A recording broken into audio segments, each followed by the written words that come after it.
Bismillahirrahmanirrahim. Assalamualaikum dan hai semua. Hari ini kami kumpulan 6 akan berkongsi tentang pendidikan inklusif. Menarik bukan? Jadi mari ikuti pembentangan kami. Tapi apa itu pendidikan inklusif ya? Kalau anda nak tahu, pendidikan inklusif adalah satu program pendidikan yang memerlukan murid berkeperluan khas belajar bersama dengan murid yang normal dalam satu kelas yang sama ada di sekolah kerajaan ataupun bantuan kerajaan. Untuk penjelasan lebih lanjut, jom kita lihat video ini.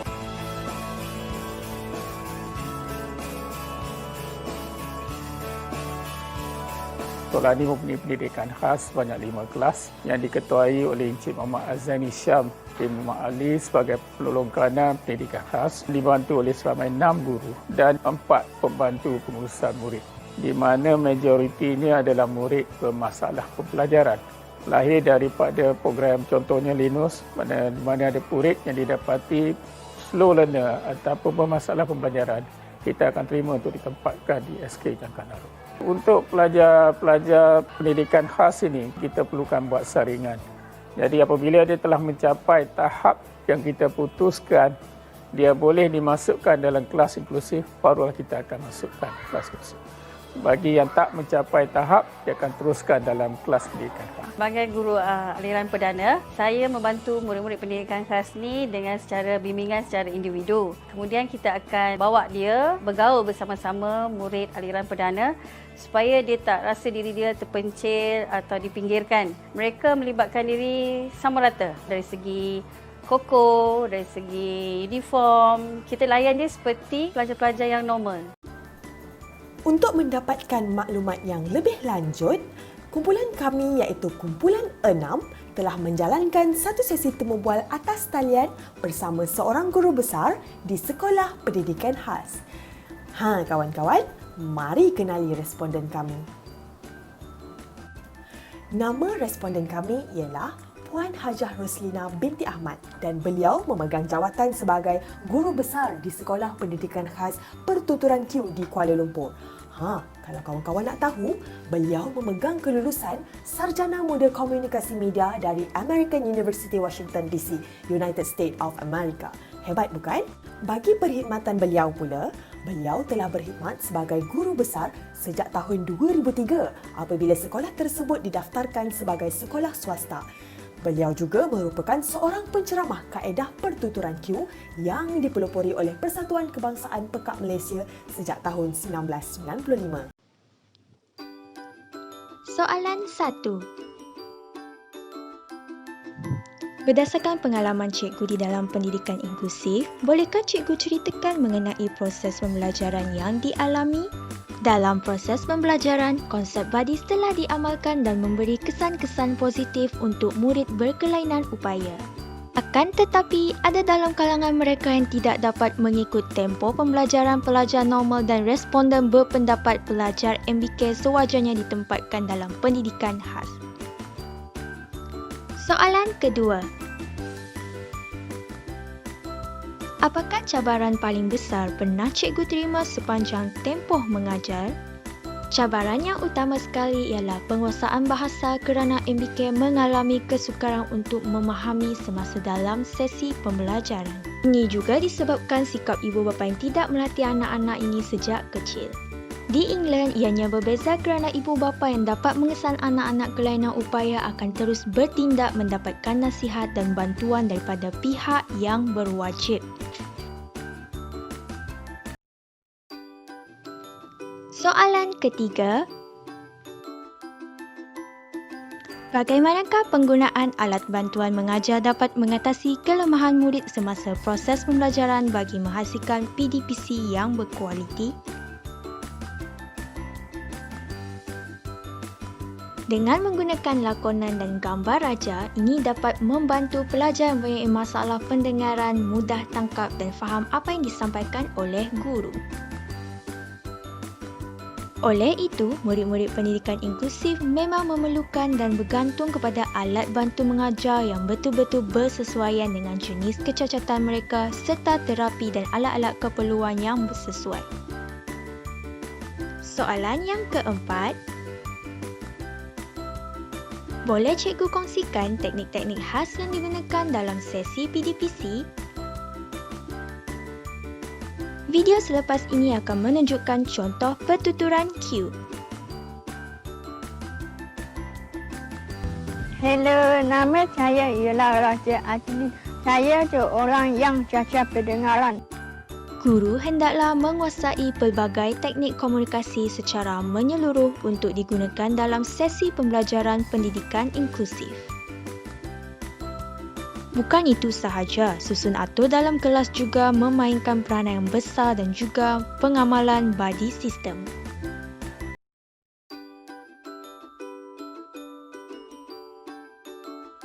Soalan yang kelima adalah apakah susun atur kelas yang membantu proses pelajaran cikgu? Responden menjawab dengan keperluan ruang yang luas, di mana satu kelas dihadkan kepada 10 orang sahaja. Selain itu, susunan meja yang digunakan adalah berbentuk ladam. Akan tetapi, kedudukan sentiasa berubah mengikut kesesuaian aktiviti. Contohnya, meja akan ditolak tepi dan pelajar akan berkumpul di hadapan kelas. Hal ini kerana attention span para pelajar adalah sangat singkat. Oleh itu, responden cuba memperbagaikan susun atur kelas supaya mereka tidak hilang fokus.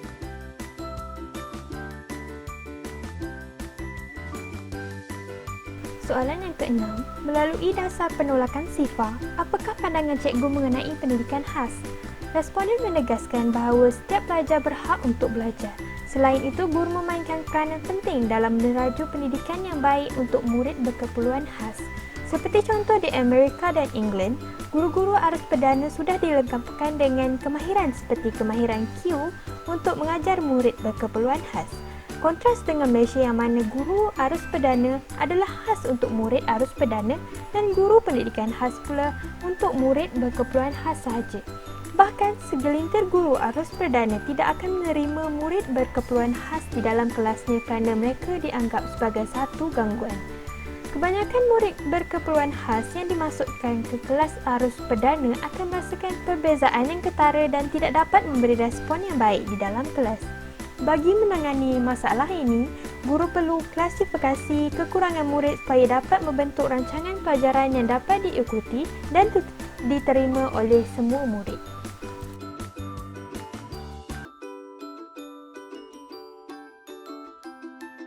Soalan yang ketujuh adalah adakah sekolah menerima apa-apa sokongan daripada pihak luar?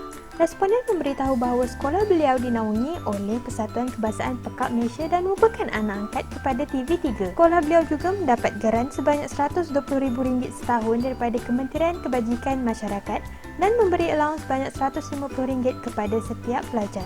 Akan tetapi, sekolah masih mengenakan yuran sebanyak RM100 sebulan dan RM30 untuk yuran tambahan. Kerana sejujurnya, responden menyatakan bahawa perbelanjaan sekolah biasanya akan mencecah RM230,000. Walaupun mempunyai 8 orang guru, tetapi wang yang diperuntukkan hanya cukup untuk menggajikan 4 orang guru sahaja. Oleh itu, persatuan akan bantu untuk mencukupkan belanjawan sekolah. Sekolah juga membuat fundraising dan berkolaborasi dengan beberapa organisasi dan syarikat seperti Samgabi, Ogawa, Perkim, TNB, Telekom dan Embassy of Ireland telah membiayai kos pembinaan soundproofing di sekolah beliau. Soalan yang terakhir adalah apakah cadangan cikgu mengenai penambahbaikan proses pelajaran dalam pendidikan inklusif? Yang pertama, responden mencadangkan kerajaan perlulah terlibat secara aktif dalam membangunkan pendidikan inklusif.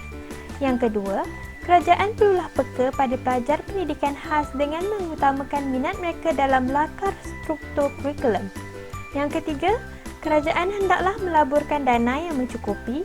Dan yang terakhir, membaik pulih proses implementation pendidikan inklusif. Sebagai rumusan, pelbagai cabaran yang perlu dihadapi dalam melaksanakan program pendidikan inklusif, khususnya dari aspek pengetahuan pedagogi dan juga kaedah pengajaran. Oleh itu, semua guru, khususnya guru pendidikan khas, perlulah melengkapkan diri dengan segala ilmu dan kemahiran untuk menghasilkan PDPC yang berkualiti. Selain guru, ibu bapa juga hendaklah memainkan peranan yang penting dalam memberi sokongan dan membantu MBK mendapat pembelajaran yang sempurna. Masyarakat juga perlulah peka dengan kewujudan MBK ini demi memberi peluang kepada mereka menikmati kehidupan bermasyarakat supaya hidup mereka lebih bermakna. Melalui temu bual yang dijalankan, perkara yang kumpulan kami dapat adalah: yang pertama, meluaskan lagi pengetahuan tentang proses pembelajaran MBK, khususnya murid bermasalah pendengaran. Yang kedua, mengetahui pengalaman seorang guru yang mengendalikan sekolah pendidikan khas pertuturan Q. Dan yang ketiga, merapatkan hubungan antara ahli kumpulan dan juga menjalinkan silaturahim dengan responden.